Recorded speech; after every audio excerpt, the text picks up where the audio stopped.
Hi there, I'm Evan. And I'm Mark. And today we talk about Mark's giant ego. And why Evan's success is all attributed back to me.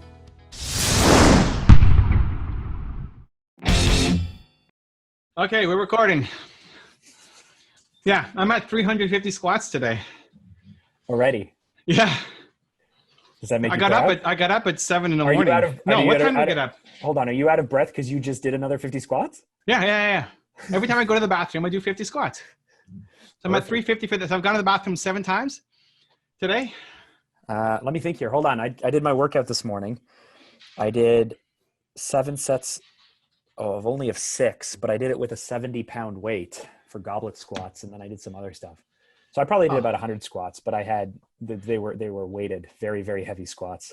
Yeah. I'm not allowed with a bicep curl mixed in there. So body weight only. Yeah. So anybody listening, it's not a Herculean effort. The 350 body weight only squat. So I'll probably end up like, this might be my most squat day. We woke up at 5 to 6. You woke up early because you were up when I texted you, which surprised me. Yeah, I slept in the day before. Mm-hmm. Woke up at like 9 almost. That was awesome. And then I woke up early today. So yeah, 5:55. Anyway, so there's a lot of bathroom breaks in there. 7 times, 50 squat. This will be a 500 squat day plus. I'm excited. I don't think I've had a 500 squat day plus. Welcome to the Southern Poop Podcast. Mark Drager in the house, ladies and gentlemen. Let's get to the point. Evan Carmichael in the house. This is a podcast, so welcome to my house, right? Right. Okay. Great. Or no. However you want to roll, man. I'm good. Anyway, I have a few different ways that we could take this podcast. None of them are right or wrong or any of this. I'm just feeling so many different things. Christ. I'm just feeling so many different Mark. things right now. This is not Mark. This is indecisive. Pick something and let's go. Fine. Pretty much the definition of indecisive. I could go many ways. That's the starting point of indecision. So go. Yes. Okay. So here's the thing. Yes. I'm happy right now. Great. I'm happy. Okay. Last year we've been talking about high five that up. Celebrate. There it is. Virtual high five. Yeah, I like it. Okay. And so this is what worries me or scares me a little bit is Evan only really loves to dig into a topic when I'm working through it and he feels like he can help me. And I was listening back to last week's episode where we helped Louie, and I was like, that was a good episode. That was a good episode because there was so much love. There was so much positivity. There was breakthroughs. The last bunch of months of Something to Prove podcast have been really heavy. Really? People liked it though. I mean, on the YouTube version, I sent you the comment, like people liked the episode that you hated. Well, of course, because you're just it's us hammering each other, so they're uncomfortable and they're heavy. But you thought nobody would listen and nobody was watching, and it was just meandering or something. But people liked it. At least that people like it. Well, thank you. They could comment. Listen, for everyone who's listening, for everyone who participates, for everyone who comments, for everyone who watches on YouTube. I don't know, like you're just watching something, but I see the stats and whatnot, and it means so much to me that people are along for this ride with us. But I'm in a really good place this week. I'm proud of our team. I had a huge breakthrough on Tuesday. I locked myself in my office for 6 hours and finally fixed a really important part of our business up here, at least, and on paper. Nice. I realized that I'm, I don't know if we've talked about this on the podcast, Evan, but I have this theory about 1s, 2s, and 3s, right? Yeah. Ones, everybody talks about doers and thinkers. I used to think in terms of doers and thinkers, but it's actually not even that simple. I think that there are level 1 people. There are people who are really good at getting tasks done. And then level 2 people are people who are systems or process focused, and they're really good at making environments for other people to do really good tasks. And then there are level 3 people. Those level 3 people are like really big picture thinkers. And we all have a little bit of this, but there's going to be something we're not good at. And I realized a few weeks ago, maybe even a few months ago, that I live very comfortably in level 3 or very comfortably in level 1. I will come up with the idea or I will do the idea, but don't make me sit down and help you figure out how you are going to do the idea. I can't collaborate with people very well. Okay, I'm going to come up with the idea and someone's going to do it or I'm going to do it. And that's it. I'm a level 1, level 3 person and I suck at level 2. And that's been holding the business back. And so when I had this breakthrough, on Tuesday, I got so excited about it. It's level 3 thinking. It's next level thinking. It's conversations that we've been having for 7 months, and me finally combining every single little bit and pieces of it into this is who we are. This is what we're going to do. This is how we're going to structure the company. This is how we're going to have conversations. This is how we're going to think. This is how we're going to report to clients. This is how we're going to build the agency that Mr. Carmichael, crazy Carmichael, will want us to have. All right. And then because I'm like, hey, I'm just a level 3 person now. I'm just a big picture thinker. I brought Louis in. I brought Alex in. And I said, this is what I want to do. Wait. Is this after you locked yourself in the room for 6 hours? Yeah. This is amazing. Yeah, so I locked myself in my room for 6 hours. I love this so much. I tried 7 different ways to make this thing work. And the one that was the scariest is the one where I was like, this is the answer. Hold on. Did you have to, I just love this so much. This is great. Did you have to like not let people in? Did you put a sign on the door or something? I closed the door. Yeah. But people needed you. You're not just free for 7 hours on a Tuesday. It was like 6. It was like 6. I drove into work that day and I realized that after my 9 a.m. call, for some reason, I had nothing booked the entire day. And nobody interrupted you? Just sat there and you're locked out? Oh, so that's I stopped at 10:15 and answered a few emails, but I emerged at like 2 or 2:30 and walked over to Alex's desk and said, can I run something by you? And he's like, yeah. And he wanted to schedule a time. I was like, no, now, come. What time? Come right now. Okay. What time do people get in normally? I get in at 7. Louis is already there. Most people arrive around 7:30. Some people come in around 8:30, but we start pretty early. All right. I'm not as excited about the story, but it's still good. Why? Well, because I wanted people to be like trying to find you. They know you're in there. And then like I would put a sign on the door to say like big idea coming or something, just to freak people out, right? People are like, Louis is gonna freak out. He sees like genius is coming.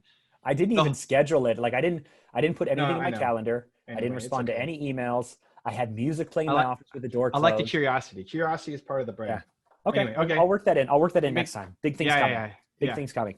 Anyway, so I grab Alex and I say, can I run this by you? And as I'm walking back, I'm like, Louis, you better be in this meeting too.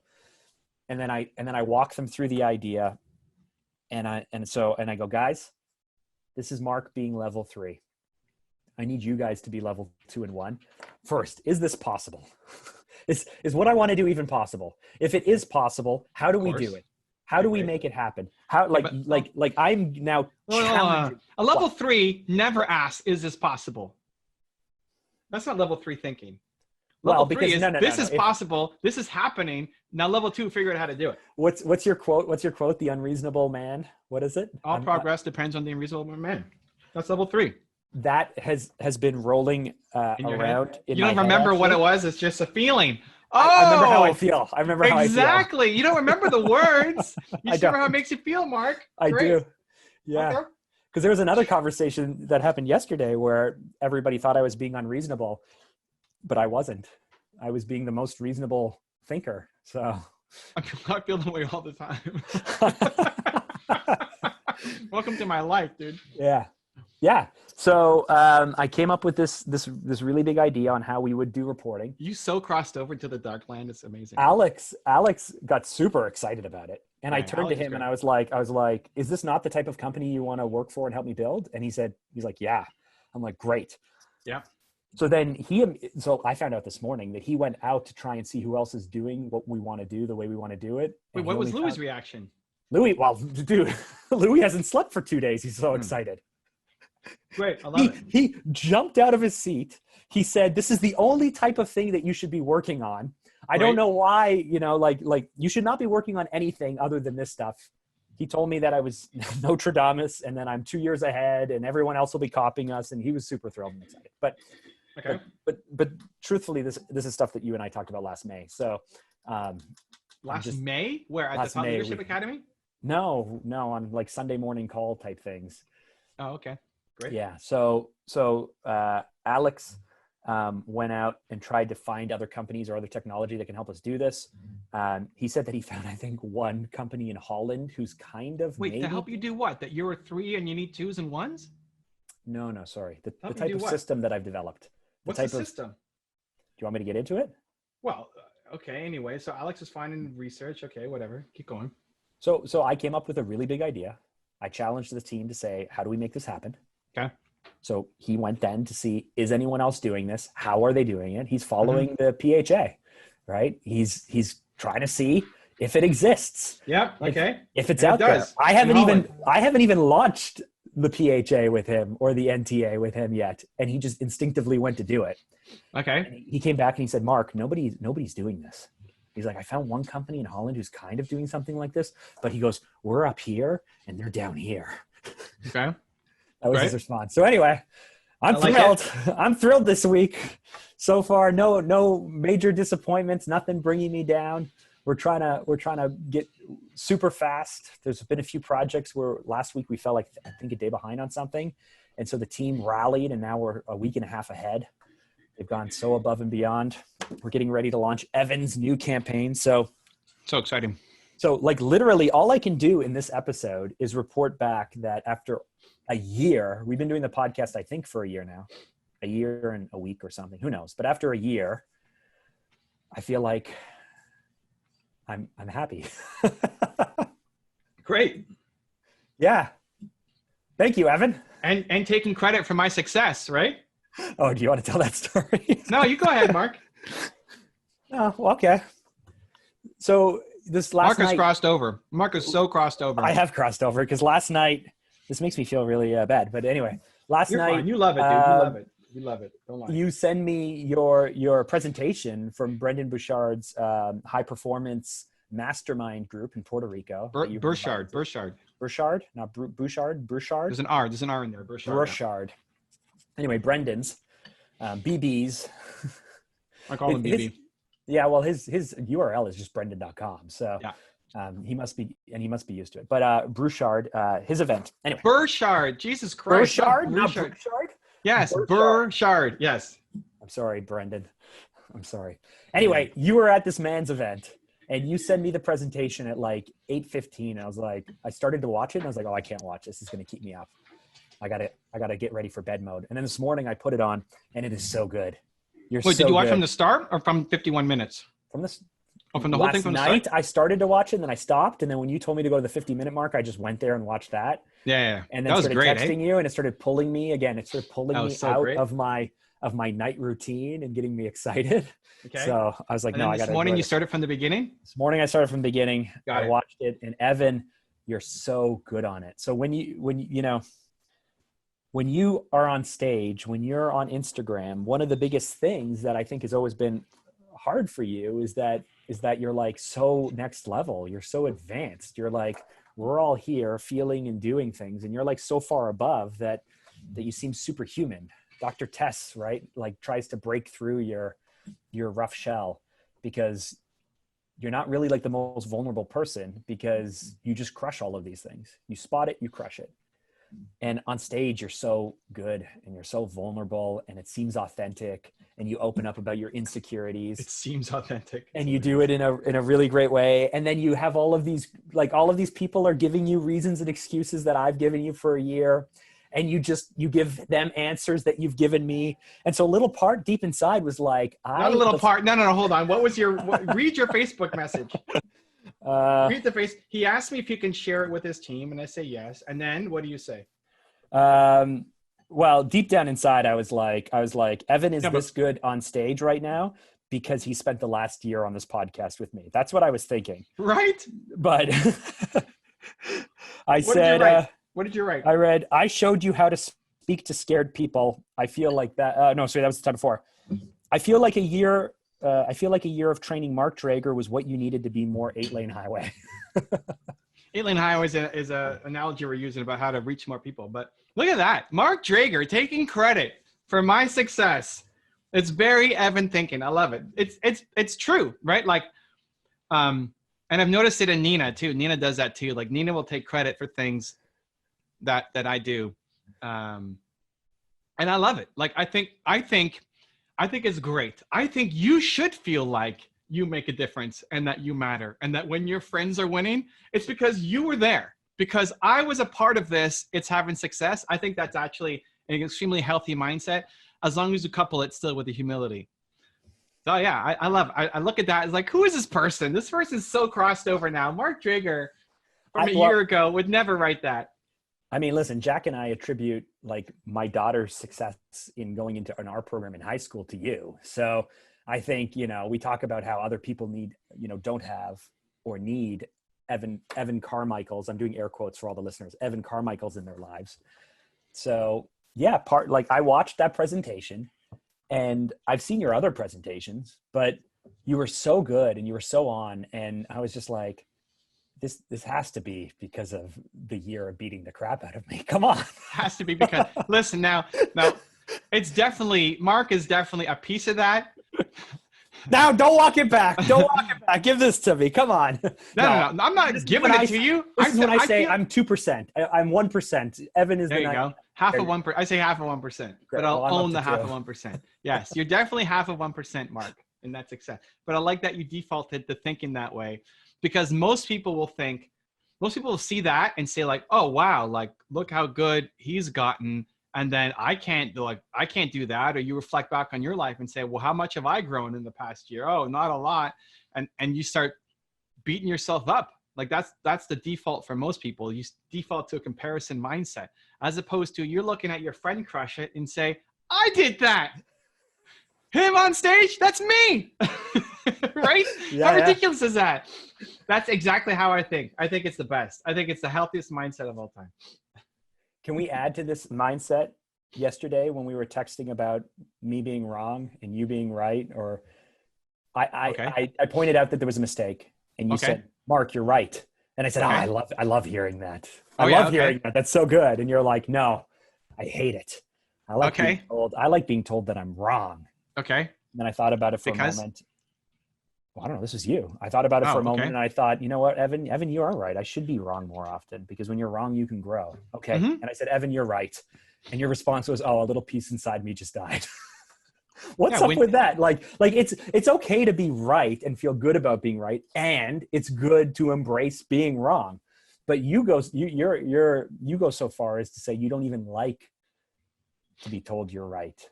You would rather be told you're wrong.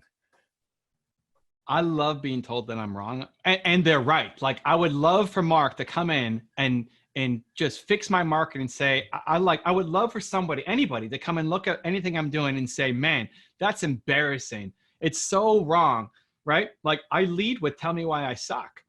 Tell me why my thumbnails suck. I love, like, if you can fix my thumbnails, boom, I'm applying that across 6,000 thumbnails, right? So people will tell you that you're wrong, but they don't know what they're talking about. Okay, awesome, great. But like, if you actually are right, it's like saying that you're wrong doesn't mean that the other person's right. Like if Mark is right on something and I'm wrong on something, that's awesome, because I was about to go do that wrong thing and stay there forever. Hearing that I'm right is great, but I already know that I'm right. Right? Like, dude, you get a certain, this is a very bravado energy today, because I've been doing hangouts and podcasts and like just crush it. Like this is Evan in the zone all day, amazing people, great vibes. And like reading people's minds and telling them what they need to do is like, how did you know? It's like, and I just want them to keep going. Like, I don't need the accolades for like, you're so right. Awesome. What are you going to do? Right? Like, I don't need I know I'm right. I already know I'm right from the second you sat down and started opening your mouth. Like, what are you going to do now? That's what's more important than hearing that I'm right. Like, are you going to go and call that agency that you've been sitting on 10 years of not doing it? Right? It's just like skipping the accolades and getting to the action for them. Yeah. See, that's interesting, because so like in sales, like I have been doing, if someone wants to ask me some questions about producing the most effective video, I have had that conversation thousands of times over 16 years that I literally can jump ahead to the answers. And I think as experts, we get that way where you spot the 3 red flags, you understand what you're doing. You think if you ask one more question, you have the answer in your head. But part of being that fast robs the person that you're with from the opportunity of arriving there themselves, or of even just keeping up with what you're saying and what you're doing. Do you ever balance that, or you don't care? I thought you were going to go somewhere else. Really? I don't Where really did you think agree I was with going to go? I thought you were going to say robs them of the ability to appreciate what you've done and give gratitude and thanks in the moment to get there by themselves. Like, why? Well, because a lot of times, listen, if someone's coming to you and they're like, "Oh, Evan, you're so," then yeah, okay, get them there, make the change happen. Thank you so very much. But if you're really trying to guide someone there and they're on the fence and they're not sure if it's right or wrong or this or that, then Wait. you can tell them what to do, but you either have credibility or you don't. Or you can help ask the right questions, help them experience that answer, and have them come to the natural conclusion themselves that you wanted them to arrive at. Sure. And then, I mean, and then now they own it. There's a sense of ownership over the outcome. sure. I mean, and we've done that. Like, there's been times where you write to me and you want an answer, and I try to like, no, I'm not giving you an answer. Yes. That's still a very brutal way to get there. Yeah. Okay. But it's like learning how to deconstruct it. But I guess it's something like you're slowing down the process so that the person can learn on their own. But I would only do that in like a long-term mentoring process, or like if that's the thing that they need to understand. Like the result isn't what they need to get, it's the process that is broken. Like they don't understand the process, and so they need to understand the process so they can apply the process out a million times after. I don't remember where we were going with it. Great. Nina wanted us to make sure that our segments were much more packaged, that we didn't go on to the next thing before the previous thing. I just follow what you say. And then she just challenged me earlier this week and said, "Mark, why are you so resistant to change?" That was her email to me. Oh, dude, I was so, I didn't read all the thing, but I was so, Nina was typing it as she was like, this is so amazing. See, that's a new level of confidence. From Nina? I could not, listen, here's the thing with Nina that either she needs to understand, maybe you need to understand, maybe I don't understand. Her tone is super hard to read based off of how she writes. And I can never really tell what's happening. So yeah, but you have to separate the execution from the courage and willingness to act, right? Like the intent, and even if it was read wrong, like even if somebody doesn't understand what, like if you wrote something and the person doesn't understand or misread it, didn't understand the context or whatever, the courage and willingness to act is the thing that needs to be celebrated, not the actual execution or the advice or whatever is given off, right? Like, sure. It's amazing. We're just creating confidence everywhere. We're in the confidence belief building business. That's it. It's happening. It's finally spreading. We're making it happen. I love it so much. Okay. Ooh, did I tell you, did you watch my Instagram story this morning? Can I divert this for a second? Yes, but let's do it as a chunk. So say that again for me. Jesus Christ, Mark. Did you watch my This is Instagram? For Nina. This is for Nina. Nina wants it to be packaged. Listen, you're okay. Hey, Evan. Okay. Didn't something come across your Instagram feed this morning? Tell me about it. Oh my God, Mark, don't be fake, okay? I'm leaving this show if you're gonna act like that. Did you watch my Instagram feed this morning, my story? No, what was it about? Okay, this is great. So, Jesus, Mark. This is just a running joke now. Yeah, you just killed the package of it. So I'm going for a swim this morning, and this idea strikes me that I'm loving. I gotta make an animation video on it or something, but it's coming. So while I'm swimming, I got my head down, my goggles on, and I'm like power driving through, and boom, it hits me. A new model, the 5 stages of personal growth. Okay, 5 stages of personal growth. See if I can remember it, because it's been a crazy day. So stage 1 is complainers. That's where most people are. Like most people hate their life. They just complain. They don't believe in a better future, blah, blah, blah, blah, blah. Awesome. Okay, that's like 98% of the people you know. Great. Phase 2 are the dreamers. Okay, and the difference between the complainers and the dreamers is the belief that they could make something. Belief that there's a greater world for them, but they don't do anything. They're afraid to share. They speak up and like they get pounded on. And so they're just stuck constantly dreaming, thinking, watching content, but never actually taking any action, right? Phase 3 is the wannabes. And the wannabes is the dangerous step where most entrepreneurs live. You're wannabes. What that means is you're starting and you're stopping, and you took the courage to start, right? You're doing something, but it's inconsistent. You're not following through. You give yourself I deserve a break today. I deserve to have this time off, right? As soon as it gets hard, you quit, you move on, you find a reason why you can't do it, right? You had a bad start to your day, so you throw away the whole day, and then tomorrow you're going to start up again, right? That's where most people live. And here's the problem. This is it. This is the realization. If you think about it on a spectrum, like 1, 2, 3, this is phase 3, right? You graduate from complaining, complainer to, what was the second one? Dreamer to wannabe. Perfect. It's an evolution. The wannabes think they're doing a fantastic job because the people around them are the ones and twos, are the complainers and the dreamers, right? Mm-hmm. The people who are telling you that you rock, that you're awesome, that you're crushing it, you need to slow down in life because you're just doing such a great job. They're complainers and dreamers. People with lower standards than you, and it keeps you being a freaking wannabe. And that's most people. Most people have a business, entrepreneurs never get to become a high achiever because they're stuck in wannabe mode because the people around them keep them there. Because you think you're amazing, patting yourself on the back. Meanwhile, you suck compared to what you're capable of. Right? I'm loving it. Like wannabe session is, the wannabe is the killer zone. That's the, I need like like the animation has to be like some breakthrough. I think we should work a tiny bit on the definitions and the names, but I hear you because I feel like I've spent the last 10 years in wannabe land now. Why don't you like the name? Which name don't you like? I think you're giving too much credit to the dreamers. They think it's possible. I think dreamers dream. But even watching the videos and going to the conference and learning about mindset is already a step ahead of what most dreamers are.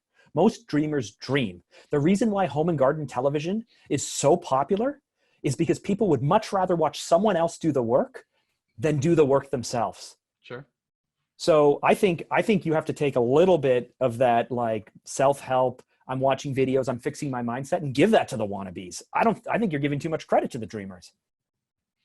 The dreamers mean you haven't done anything. You're dreaming, you're watching stuff, you're consuming, you shifted, and I have to put that in the model. The shift in consumption, we're complaining, you're consuming entertainment, you're dreamers, you're consuming education, maybe, but you're not applying it. Okay. So you might be going to an event, you pat yourself on the back for going to a Tony Robbins event. Awesome. What are you doing? Nothing. You're a dreamer. Okay. You're stuck in level 2. So what's the level above wannabes? That's the breakthrough. You got achievers. And achievers, why Nina came in and is laughing. Why are you laughing? What am I looking at? Nothing. Nina. Nina. You're laughing. You just broke the block of content. I don't know what's happening right now. Okay. We were on a really good run and you just interrupted the block of content for IG. She can't hear you. Be quiet. Stage 4 is achievers. And achievers do it when it's hard. Achievers expect it to be hard and do it when it's hard. But for the wrong reasons, right? Possibly. I don't, like, intent doesn't matter as much as like you're doing it when it's hard. Like when your morning schedule gets thrown off, you're still going to go off and do the thing. And then the last one is the high achievers. And there's no step after high achievers because then you're perfect. But high achievers isn't perfect. Where now you're doing things when it's hard consistently and you're proud of your effort consistently. Yeah. But the real breakthrough is the wannabes.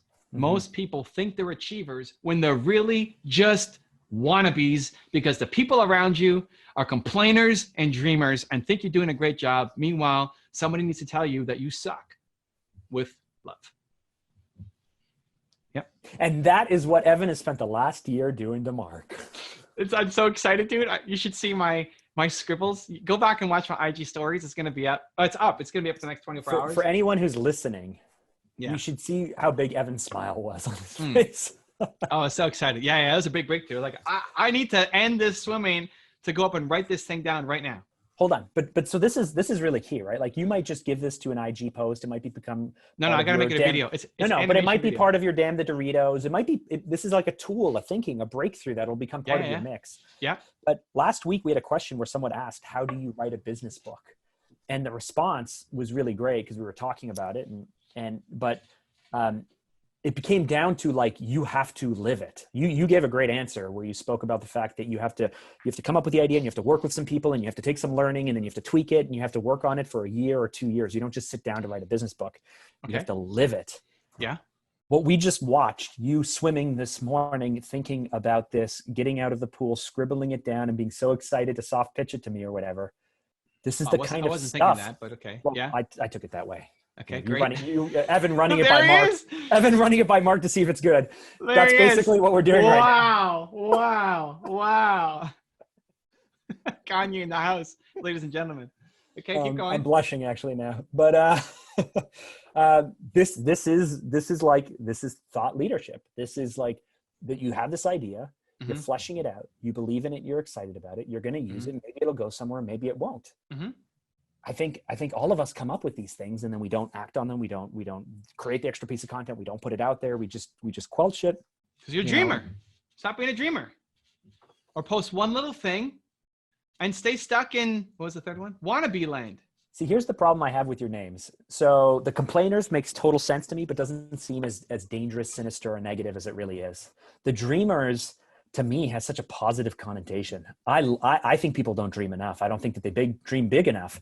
The wannabes doesn't sound as negative as I think it should be. Like, I think it should be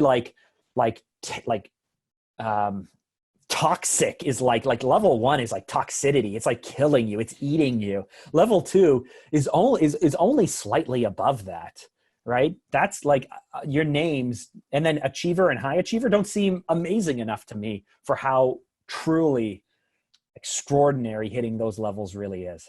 I like my names, but I'm open. Yeah, I'm just giving you feedback because you asked to run it by me.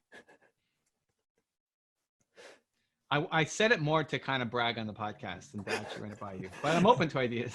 Well, it was really good. I liked it. I love it, dude. I love it. I did it, and then I messaged Alex. Go watch my Instagram stories. My Alex. Okay. Yeah, my. Well, go watch my Instagram Alex. stories. Yeah. Go watch Instagram. It's great content. I love it. I'm going to talk about it more. It's going to be part of what I do. You have an amazing structure that now the trick is, how do you pull people from level to level to level? How do you pull them along? That's why I showed like what happens in the gap. What was the third one again? The wannabes. Wannabes. To move from wannabe land, you have to stop letting yourself off the hook, right? Not throw away your day if one thing goes wrong. Okay, those were your examples that pull people out. Okay. Right. Stop telling yourself that you're great because the dreamers and the complainers tell you that you're great. Yeah. Like, these are the real problems that prevent people from actually going off and building something. I love it. Those are the practical steps. Yeah, I love it. I was thinking right before you ran this by me, before you soft pitched this to me just a few minutes ago, I was thinking about how, this guy. Do you like this version of Mark or no? I do. I think it's great. Okay. Because listen, honestly, here's what I think. This is client version of Mark. This is the version of Mark that most of the world sees. That's not true. No, that's not true. The podcast sees Mark being like broken and terrible. This is not client version of Mark. This is a different version of Mark, because you're still, when you're client version of Mark, you're boldly telling them what they need to do. In this, you're still playing. Part of you believes it, but a part of you is like, this is just a show, right? Which is fine. You try to like, I'm going to respond. It's fun for the audience. No. So here's the thing. I actually believe this. The part of me that makes me blush is I feel a little uncomfortable for believing it, but I believe it. And I want you to believe it all the time. Without feeling uncomfortable. I'm not saying it. Well, that's hard for me. No. I can live if you watch that presentation, I can live in the land of, I'm so scared to be here, because I also know that I'm a rock star and can crush any of their questions that come up, right? So giving advice, knowing that you are amazing, allows you to have the humility and the vulnerability. So most people can't handle that mindset. Most people, if you like, if somebody on your team or your wife or whatever, some person from high school, some old person from high school now has gone off and crushed it, and you tell them, you know why you crushed it? Because you knew me in high school, right? I'm not there yet. No, but like, or you sent an email 5 years ago to them to push them, and now they're off crushing it. You could take credit. But if you say you only did that because of the email I sent you 5 years ago, right? You know that, right? They're never going to give you, it sounds so egotistical, they're never going to give you credit, but I want you to think that way. Like, I think that way. I never vocalize it except to some people who can handle it, but it's how I think. Like, if the people I talked to today went off and crushed it, I know that I had a part. definitely what I did was the push. Like the Mark Drager you see in front of you is a big part because of what I have sculpted over the past X years. A huge part.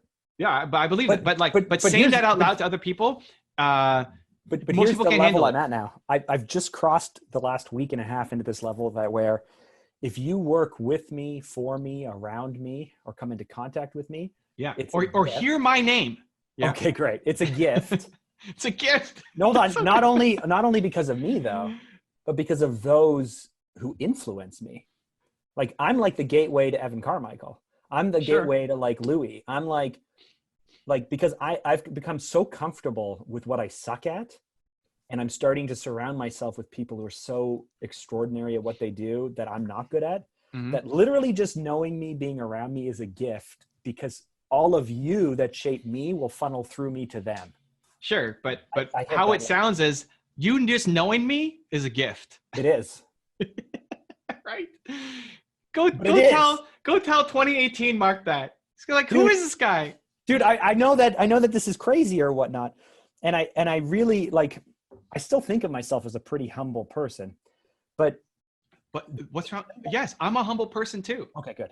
The gym that I'm a part of though, the fact that I go to that gym, I try to show up 15 or 20 minutes early to give people the opportunity to talk to me. Yeah. I think that's because most of them come in and they go 5:30. And I go, 5:30? Yes.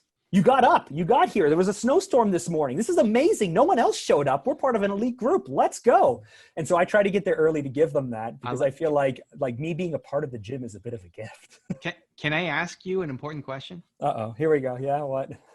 Do you feel like nature might be counteracting you at some point? No, Mr. Carmichael, no, not yet. Do you want to explain that callback to a year and a half ago? You can go for it.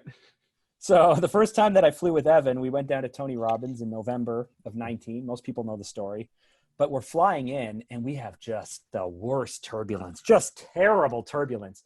And the plane is bouncing and it's shaking and you get very, very, very airsick. And I guess you get both seasick as well when you're on cruises and stuff. Yeah. Super sick. But anyway, and I've had terrible luck in travel. Like my flights get delayed, canceled. There you go. There you go. Yeah. That's where we're going with this. He turns to me. Evan turns to me on the flight, and I'm trying to chit chat with him, and he's like, "I can't talk to you right now." But I find out that Evan has terrible luck in travel. Like they're getting canceled, they're getting storm delayed, they're getting diverted. They got to go here, they got to go there. Bad turbulence. And then Evan goes, Mark, I just really think that when I land in a place, I'm just bringing so much positivity, so much belief to that place that Mother Nature is trying to keep me out. Counteract. It's like balances. If good comes in, there's got to be the other side. Yeah, and I don't fully believe that, but I want to believe that. So I used to really struggle with your confidence and ego, because it really irked me. I know. It used to bother me, and then I would try to right size it without being too negative, but your positivity would just force me to go really pessimistic and really negative, back in Mastermind years ago. And I'd have to bite my tongue because I would want to just ground your positivity, but I couldn't do that without going really negative. And I still didn't want to do that because I realized how terrible it sounded and I didn't really believe in it. But you just hated yourself. That's all. Okay. Well, so this is great. If anybody is hating on your positivity, they hate themselves. It has nothing to do with you. You didn't hate my positivity. You hated Mark Drager. Sure. Yep. Sure. And now look at you. Well, and this might be short-lived, but more than anything, we're stair-stepping, right? We're stair-stepping up, and there's going to be hard times, and there are hard times, and maybe tomorrow I won't feel as good, but at least today and for the last few days, I have the taste of it, and I'm still pushing more and more and more positive. But the question I had for you is, out of this whole year of things that we've been working on, because it's been a year. Jesus Christ. I don't know. Okay, keep going. I was going to say, what do you think are the 2 or 3 real breakthroughs that really led me to becoming more Carmichael crazy? I don't know, man. I don't look backwards. What kind of question is that? Well, but the reason why I want to try and point them out or pull them out is because they might be the next few steps that other people who are in my position or are still in my position would take. I would start with the willingness to explore and say yes. To Mark's tagline of think big, be bold, and say yes. He does the say yes part pretty well. Thank you. and did at least for like this all started with a trip that I was taking in the desert and said, hey, Mark, we should start a podcast. And if he didn't respond that day, and then we record an episode that night in wherever I was, New Mexico, I think, like this podcast wouldn't exist. This wouldn't happen. If he said, let's do it next week, like, okay, whatever. And then we forgot about it and it wouldn't happen. Most likely. Right? So how many people are willing to jump and say yes and do it, even though we don't have the gear and whatever usual excuses people come up with why they can't do something, right? That started the ball of this, podcast adventure. You know that you probably don't know. Maybe you don't even remember. You know that I've been telling you to do a podcast for a very long time, and never really bold enough or brave enough to ask you to do one with me. That's why I think big, for be a bold, year and a say half, yes. I think for a year and a half, I was saying, Evan, man, you should do a podcast and you should be like this and you should talk more. And maybe you find a host to be with you or whatever, like always, but never feeling confident enough or bold enough or strong enough to say, we should just do this together. He's still working on the think big and be bold, but he's saying yes. That's what I started with. Maybe even before that, the willingness to share your struggles in the mastermind group that led to the Tony Robbins experience that said, hey, I want to help, Mark out. Because we weren't as close for sure back then. And that led to me emailing my contact and saying, hey, a friend of mine is going through a patch. I think maybe the Tony event would be helpful for him. Mm-hmm. Can we get some tickets? Right. And that cascaded. So the willingness to share your struggles with, I don't know what you're hoping for, probably not like, hey, I'm going to get the answer here in this group tonight, but the willingness to at least share with people what's going on. So that started earlier. That was 2 years ago, 3 years ago. I don't remember. It was a year and a half ago. That was the September before Tony Robbins. Great. So a year and a half ago, then saying yes to everything, like saying yes to the podcast and saying yes, most things. Like some things I got to really push down Mark's throat to make happen. But for the most part, did you do your videos today, by the way, the retake? Yeah. Great. So, like Mark will sometimes question things like, just do it. Just trust the process and do it instead of finding reasons not to do it. Right. And everybody's resistant. Everybody doesn't want to change. But I was defensive resistant. Yeah. Mark can be very defensive. And then but now I feel like I'm crushing the defensiveness a little bit. And now I'm just more like questioning resistant. No, and even sometimes when you tell me to do stuff, I even just run the conversation that we're about to have in my head. And I go, I'm going to end up doing it anyway. Let's just go. Let's just go. Just do it. Just trust it. Great. Like, when has it been so wrong? So the willingness to do it, to say yes, was super good. Like from the podcast all the way down to all the other, I can't remember all the other challenges, or like, Mark, you should try this, or Mark, do this, that led to changes. What else? I mean, over the past, I think also you like taking care of your physical health has made some shifts, like seeing whatever the conversation in your mind is around health and how you look at yourself and all that. Like there's been this, if a year and a half ago was a starting point, like the last 3 months have been more like take the escalator instead of just climbing the stairs. We're still climbing, but we're getting there faster. We're trying. Honestly, though, I think team, if I'm thinking about it, man, Mark had some toxic people around him that were like really limiting the growth of the business, but also just the not toxic, like negative, just not bad people, just not what he needed to be around, and removing some and replacing some, and getting and trusting into people and having like an amazing team. Even as he shared this story before, having Louie and Alex to come share the idea with, and they both love it, and they're both not sleeping and going and doing the research. It's like, it's such a great vibe to have, instead of you're just this crazy 3 and you got all these people around you who look at you like you're nuts and don't want to do anything anywhere outside their normal job description. So the internal changes as well with like the people you've made at your company, I think have been a big win. Yeah. There you go. 3 things. Yeah. Thank you. Thank you. So Jack, I asked her to listen to the really tough podcast that we did, the one where, you know, where you really pushed me, and I was open to being pushed, you know, where I was surprised at how reactive or defensive you felt with me pushing you. But because again, another situation where you feel you're right and you're frustrated, and you helped me, and it's a great outcome.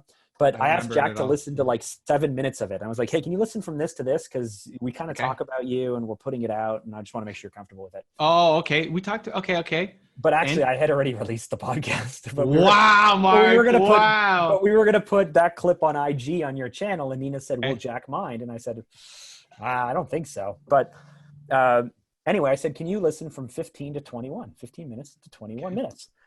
And then 2 days ago, she's like, yeah, so listen, I listened to the whole podcast, other than the last 3 minutes. I was like, I only asked you to listen to 15 minutes to 21 minutes. You didn't have to listen to the whole thing. And she's like, oh, okay, I didn't read that. I listened to the whole thing. I was like, okay, so what did you think of it? Okay. And she's like, Evan was like, it was really hard on you, and I don't understand why you're listening to him. And it wasn't negative. It was just literally like, she hasn't listened to the last 65 episodes of the podcast. Yeah, sure. She doesn't know anything that we really talk about. She just sees the outcome of me changing my life. And I didn't have an answer for her. I was like, because he's Evan. And she's like, yeah, but, and I was like, I literally did not know how to describe it. I'm like, I couldn't say he's wearing my skin. That doesn't make any sense out of context. I couldn't say, you know, I was like, cause you know, he knows me and he's rooting for me and he loves me and he's pushing me. And I don't know why I'm listening to Evan. What? Yeah. I don't know. I don't have words. But great. Okay. That's the other crazy thing is I don't know how to describe. Doesn't matter. You don't have to describe. I don't know how to describe it to people. You know why, Mark? Because you're a feeler. Is that why? I'm running out of words. I can't describe it. It's a feeling that I get. Yeah. I used to be like, not only did I used to be really hedge city, and I still hedge a little bit, but actually, you've gotten way better at the hedging. That's true. I used to be really uncomfortable at even sharing stuff with people. Like, you know, like sending someone like a heart emoji, like out of thanks or something. I would never do that. I would never tell people I loved them or that I appreciated them. Like in a way, like I would say things in my own words, but I was like super, super guarded and super hedge. And that was actually a big breakthrough. It was just, you could talk about the health, of course. We could talk about, you know, all of these things, but I think a big part of it was just becoming a lot more comfortable being who I am and wanting what I want and sharing with people what I think in like honest ways.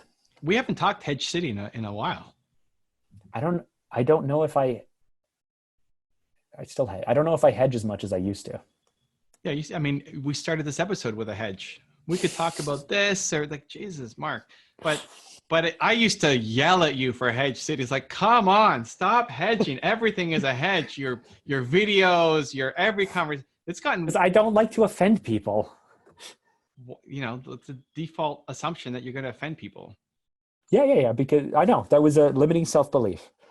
I've been told I've been told in the past that I'm a very direct person and that I'm too direct. So I would try not to be so direct. And I did a bad job of that. You know, I was told that I was too egotistical and opinionated.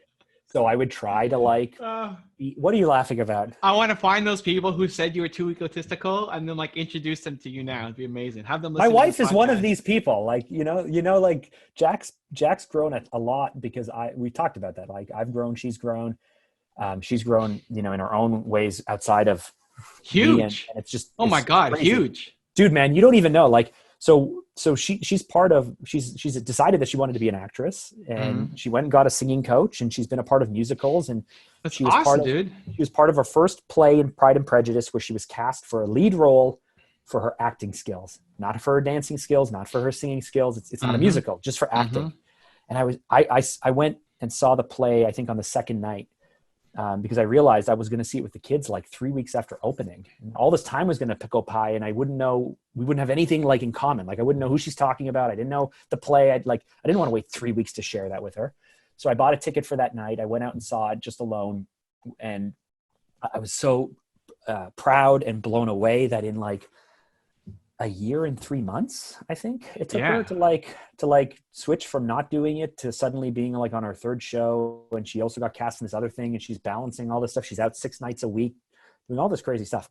But we went to the cast party, and I like looked around, and I was like, these are all her people. Like, it's not me bringing her to my thing. She's bringing me to her thing. Yeah. So I worked really hard to not like dominate conversations or like be too Mark. So, cause I was like, these are her people. And the guys were doing arm wrestles, and I don't know. Anyway, there's nothing confidential about this. Anyway, the guys are doing arm wrestles, and they know that Jacqueline's becoming a physical trainer, and that she's really big in the gym. And one of the guys was like, "Hey, Jack, we're going to take you on." And she's like, "Sure." So she got down on the floor. She did the craziest arm wrestle with this guy and beat him. And everyone on the cast was cheering her. Everyone on the cast was cheering her name. And nobody wanted the dude to win. And she ended up beating the guy. And I was like, I had this moment where I'm like, I am watching something that is like really special and unique that I'm going to remember for a long time. Nice. Because not only would I not have been there 3 or 4 or 5 years ago, she would not have been there. We would not have been doing that. None of that stuff would have happened. And it's like, I feel so happy and grateful, like big picture macro, with what we're doing and where we're going and how things are going, that like, I just don't know. I'm just like, I don't know what to do with it. Is this how you live all the time? Okay. So listen, a couple things here. One, you can take credit in that, right? You helped do that. That's Mark Drager work happening. I give credit actually to Evan. So 2, go back after this is done, mm-hmm. and watch the video of you telling that story, because that's what you need to do in your YouTube videos. Okay. That whole like Jacqueline story is a great story, and the delivery was awesome. That's what you need to. That's how you tell your story. Your 3 sentences, all that. The story, that's the story. The lesson isn't there at the end, but the delivery of the story is what you need to do. That's the actual natural Mark, not the stuff you've been sending me. Okay. So just so everybody knows, Evan's actually been helping coach me on my YouTube videos to get them better, stronger, faster. Yeah. All that stuff. Guys, that even the podcast listeners, that last story was really well authentically told. So that's great. For like, clip it and go back and watch it again, and then try to be that when you're filming the next time. Seeing Jacqueline, she went from being a stay-at-home mom of 14 children and like always like, how long has she wanted to do something, mm-hmm. acting or musical? For 3 years, she really struggled to feel like she didn't have a direction or purpose. And here she is, like, mm-hmm. often questioning it and posting on her Instagram and sharing her stories and arm wrestling dudes. Like, it's amazing. She's going to cross over soon. She's going to have her crossover moment. Yeah. I'll clip this and send it to her. She's going to, 2022 Jacqueline is coming back looking with a smile on what's happening right now. Yeah. Okay. So what do you do with that? I don't know. I don't remember what the question was. I remember how I feel. I don't know what to do with it. Yeah, great. You're so sucked into the dark zone now. It's happening. This is it. Mark has more than crossed over. It's happened. Welcome. Let's bring more people. Join the tribe. Something to Poop podcast. I'm telling you, you mentioned this one thing in your Puerto Rico thing where you called yourself like Crazy Evan Carmichael, and I was like, oh, you missed the opportunity with just Crazy Carmichael. Like I feel like that could be a new nickname that sticks. Crazy Carmichael doesn't feel right. I call myself Crazy or Weird Duck or something like that, but Crazy Carmichael doesn't feel right. Maybe, I don't know.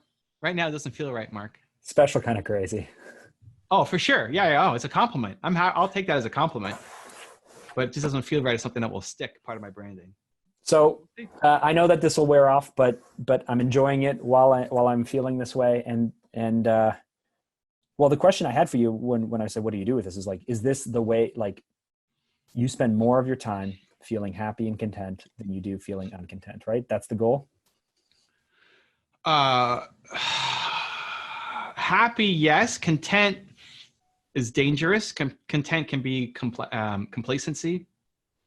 I was doing on this. So Brendan Burchard has me doing his planning thing every day, and at the end of the night, you got to score yourself on different things. And yesterday, I crushed what I was doing yesterday, but I didn't get everything done that I need to get done, right? But everything I did get done, like I'm super proud of the work that I did. Then I got to the end of the day, and it says, well, I forget what the question was, but like, what could you have done better? And as I'm looking at it, it's like, I don't know, like Nothing, it's all good, right?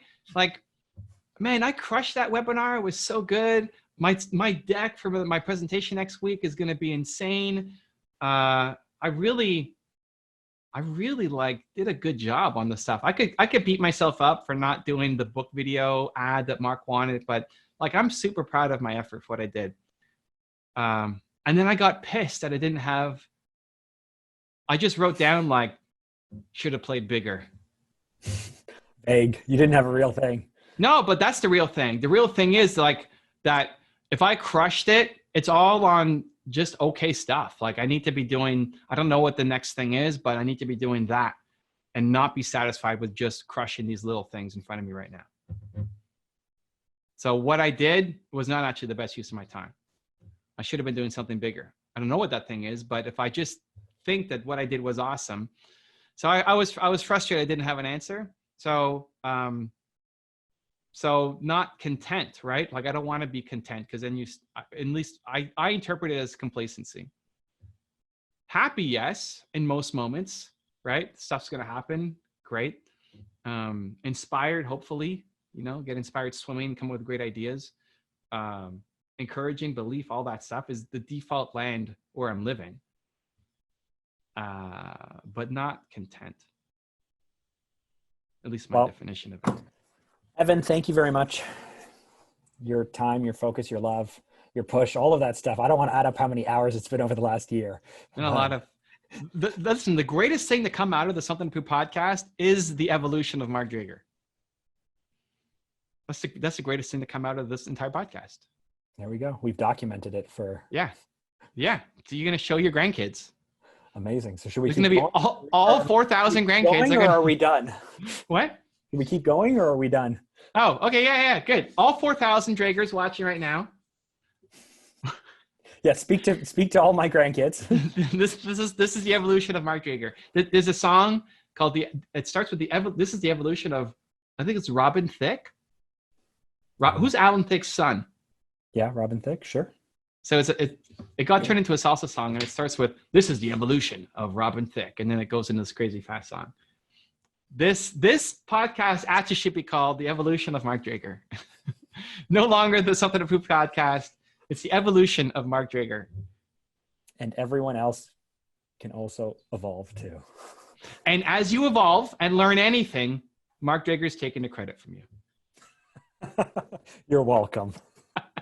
If you want to know why your comfort zone is destroying your life, check out the video right there next to me. I think you'll enjoy it. Continue to believe, and I'll see you there.